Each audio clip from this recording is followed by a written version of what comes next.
மகளிர் இடஒதுக்கீடு மசோதா நிறைவேற்றப்படாததற்கு நாட்டு பெண்களிடம் மன்னிப்பு கேட்டுக் கொள்கிறேன் என்று பிரதமர் மோடி பேசியுள்ளார். மகளிர் அதிகாரத்துக்கு வர வேண்டும் என்ற கனவை எதிர்க்கட்சிகள் தகர்த்துள்ளன என்றும், மகளிர் சக்தியை எதிர்க்கட்சியினர் உதாசீனம் செய்து பாவம் செய்துவிட்டனர் என்றும், பாவத்துக்கு நிச்சயம் தண்டனை கிடைக்கும் என்றும் பிரதமர் மோடி பேசியிருக்கிறார். நாடாளுமன்ற சிறப்பு கூட்டத்தினுடைய முதல் நாளான நேற்று மக்களவையில் 3 முக்கிய மசோதாக்கள் தாக்கல் செய்யப்பட்டன. அதாவது பெண்களுக்கு 33% இடஒதுக்கீட்டை நடைமுறைப்படுத்த வகை செய்யும் அரசியல் அமைப்பின் 131வது திருத்த மசோதா, மக்களவை சட்டசபை தொகுதிகளை மறுவரையறை செய்யும் மசோதா 2026, யூனியன் பிரதேச சட்டங்கள் திருத்த மசோதா 2026 ஆகியவை மத்திய அரசு தாக்கல் செய்த 3 மசோதாக்கள். இந்த மசோதாக்களுக்கும் அறிமுக நிலையிலேயே காங்கிரஸ், சமாஜ்வாதி கட்சி, திமுக, திரிணாமுல் காங்கிரஸ் கட்சி உள்ளிட்ட கட்சிகள் கடுமையாக எதிர்ப்பு தெரிவித்தன. இது தொடர்பாக நாடாளுமன்றத்தில் காரசாரமான விவாதங்கள் நடைபெற்றன. மகளிருக்கான இடஒதுக்கீடு அமலாக்கத்திற்கு எதிர்க்கட்சி எம்பிக்கள் கடும் எதிர்ப்பு தெரிவித்தார்கள். மத்திய அரசு அவசரமாக மேற்கொள்ளப்பட்ட தொகுதி மறுவரை மசோதாவையும் காலாவதியான 2011 மக்கள் தொகை கணக்கெடுப்பையும் அடிப்படையாக கொண்டு நியாயமற்ற அரசியல் ஆதாயம் தேடுகிறது என்று அவர்கள் விமர்சித்தனர். இந்த நிலையில் மக்களவையில் தாக்கல் செய்யப்பட்ட தொகுதி மறுவரையறை மசோதா மீது நேற்று வாக்கெடுப்பு நடத்தப்பட்டது. இந்த மசோதாவிற்கு ஆதரவாக 298 உறுப்பினர்களும், மசோதாவை எதிர்த்து 230 உறுப்பினர்களும் வாக்களித்தனர். மசோதா வெற்றி பெற 2 பங்கு வாக்குகள், அதாவது மொத்தம் 326 வாக்குகள் தேவை என்ற நிலையில் பெரும்பான்மை வாக்குகள் கிடைக்காததால் மசோதா தோல்வி அடைந்ததாக சபாநாயகர் ஓம் பிர்லா அறிவித்தார். தொகுதி மறுவரையறை மசோதாவோடு இணைத்து கொண்டு வரப்பட்டதால் மகளிர் இடஒதுக்கீடு மசோதாவும் தோல்வியடைந்தது. இதன் மூலம் எதிர்க்கட்சிகளுடைய ஆதரவு இல்லாமல் இந்த மசோதாக்கள் நிறைவேறாது என்கிற ஒரு நிலை எட்டப்பட்டது.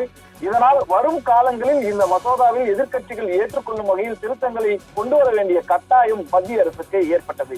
இப்படிப்பட்ட ஒரு சூழ்நிலையில் நாட்டு மக்களிடம் இன்று இரவு 8:30 மணிக்கு பிரதமர் மோடி உரையாற்ற உள்ளார் என்று டெல்லியில் இருக்கின்ற பிரதமர் அலுவலகம் அறிவிப்பு வெளியிட்டது.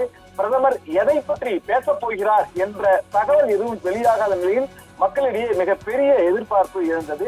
நாடாளுமன்றத்தில் தாக்கல் செய்யப்பட்ட தொகுதி மறுவரையறை மசோதா தோல்வியடைந்த நிலையில் பிரதமர் மோடி நாட்டு மக்களிடம் உரையாற்ற உள்ளார் என்கிற அறிவிப்பு என்பது மிகப்பெரிய ஒரு எதிர்பார்ப்பை ஏற்படுத்திய நிலையில் பிரதமர் மோடி அமைச்சரவை கூட்டத்தில் இதற்கு முன்பாக பேசும்போது மகளிர் இடஒதுக்கீடு மசோதாவை ஆதரிக்காததன் மூலம் எதிர்க்கட்சிகள் தவறு செய்துவிட்டன என்றும், அதனுடைய விளைவுகளை அவர்கள் சந்திப்பார்கள் என்று கூறியதாகவும் தகவல் வெளியானது.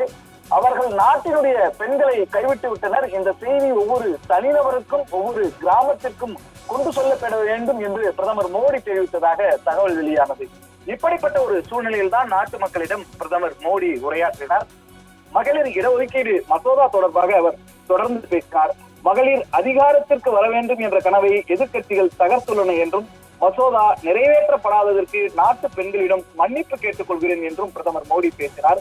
மகளிர் இடஒதுக்கீடு முயற்சியை தடுத்து விட்டதாகவும், காங்கிரஸ், திமுக உள்ளிட்ட எதிர்க்கட்சிகளால் மசோதா தோற்கடிக்கப்பட்டுள்ளது என்றும், பல ஆண்டுகளாக முயற்சி செய்தும் மகளிர் இடஒதுக்கீடு மசோதா தடுத்து நிறுத்தப்பட்டுள்ளது என்றும், மகளிர் இடஒதுக்கீடு மசோதா தோற்கடிக்கப்பட்டதை எதிர்க்கட்சிகள் கொண்டாடின என்றும் பிரதமர் மோடி சாடினார். நாட்டினுடைய நலனுக்காக தாய்மார்கள், சகோதரிகள், மகள்களிடம் பேசுகிறேன் என்றும், 21ஆம் நூற்றாண்டில் நடக்கும் அனைத்தையும் பெண்கள் கவனித்துக் கொண்டிருக்கிறார்கள் என்றும், எதிர்க்கட்சிகளை நாட்டு பெண்கள் மன்னிக்க மாட்டார்கள் என்றும், மசோதா தோற்கடிக்கப்பட்டதனுடைய விளைவுகளை காங்கிரஸ், திமுக உள்ளிட்ட கட்சிகள் எதிர்காலத்தில் சந்திக்கும் என்றும் பிரதமர் மோடி பேசினார். திமுக, காங்கிரஸ், திரிணாமுல் காங்கிரஸ், சமாஜ்வாதி உள்ளிட்ட எதிர்க்கட்சிகள் மகளிர் இடஒதுக்கீடு மசோதாவை தடுத்து நிறுத்திவிட்டதாகவும், மசோதா தோற்கடிக்கப்பட்டதை இந்த வாரிசு கட்சிகள் கொண்டாடுகின்றன என்றும், இதன் மூலம் எதிர்க்கட்சிகளுடைய முகத்திரை கிழிக்கப்பட்டு விட்டது என்றும் பிரதமர் மோடி காட்டமாகவே பேசினார். மகளிருக்கு இழைக்கப்பட்ட அநீதியை அவர்கள் ஒருபோதும் மன்னிக்க மாட்டார்கள் என்றும், காங்கிரஸ் கட்சி இந்த மசோதாவை ஆதரிக்கும் என்று தான் எதிர்பார்த்ததாகவும் மோடி கூறினார்.